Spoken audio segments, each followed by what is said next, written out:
Hello, everyone. Welcome back to TLN. Our next guest is the author of the Red Harlequin. It's a book series that is exciting. It's a thriller, and it really reflects the way that our society behaves today. So, to talk a little bit more about the series, we're talking to the author, Roberto Ricci. Roberto, thank you for joining us.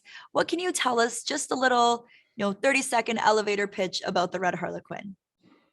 Well, the Red Harlequin is set in this medieval ancient world, divided in strict factions based on color, where everyone is forced to wear masks in public, and where strange creatures known as harlequins roam the land. The story revolves around a teenager of the Black Nation. His name is Ashiva, and he is forced to flee his home. And when he does so, he takes on a journey which would lead him to discover shocking truths about his society. And with a society that is divided by color, by this sort of standard of living, do you think that reflects down to our culture and our society and the way sometimes we're divided by race or by social class? Absolutely. I mean, I think there's a lot of connections between the real world and the fantasy world I created, especially in the times we live in, where there is a lot of fear, which seems to determine, political decisions, economic decisions. There is a bit of a tendency for our societies to be inward looking instead of outward looking. And that's exactly what happens in the Red Harlequin, where we have these seven divergent nations, each sort of self-contained, each isolated, and each very sort of fearful and wary of the others because they're different, because they have a different color, they have different characteristics and different culture. And there's a big tie-in as well back to your Italian heritage, to your roots and traditions. So for all our viewers back home that are, of course, very familiar with the Italian culture, what are some of those little Easter eggs that you can find throughout the book? Well, certainly, I mean, there's a lot of Italian influence in my books, obviously. I mean, the thing obviously that comes out to mind first is the concept of the Italian Carnevale, where, everyone wears masks and, hides their true identity. That's obviously a very strong theme that I have in the story. And the other is clearly the Harlequin, the character of the Harlequin, which again goes back to the Italian Commedia dell'arte. And the thing about the Harlequin is that we all see it as a buffoon, as a clown, but in reality, the Harlequin usually is the one who mocks society for, its imperfections.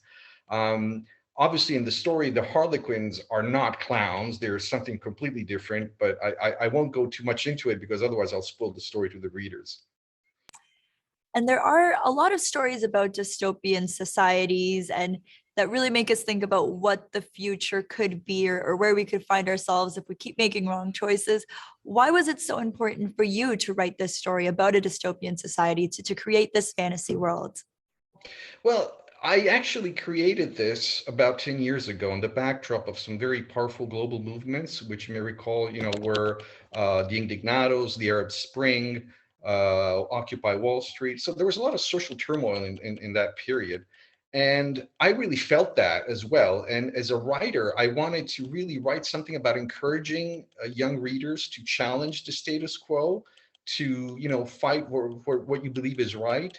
And again, going back to the real world and the story, I think that, looking forward, I'm actually very optimistic because if you look at, youth today as an agent for change, if we look at the things they're doing about climate change, about marching for social equality, the same is also true in the book because the protagonists are young and, they have that strength and energy, about wanting to change the world, which is really the essence of the spirit of the books. And when it does come to the series, there are many books that they can get. Can you tell us about how many books are in the series and how our viewers can go about getting a copy? Sure. There are currently 5 books in the series. You can purchase them on Amazon. We have different editions. So, English edition, Spanish, French, Italian.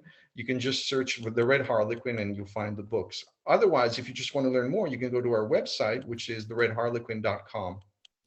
And Roberto, your story is very particular because you did go from more of a business background into now being an author.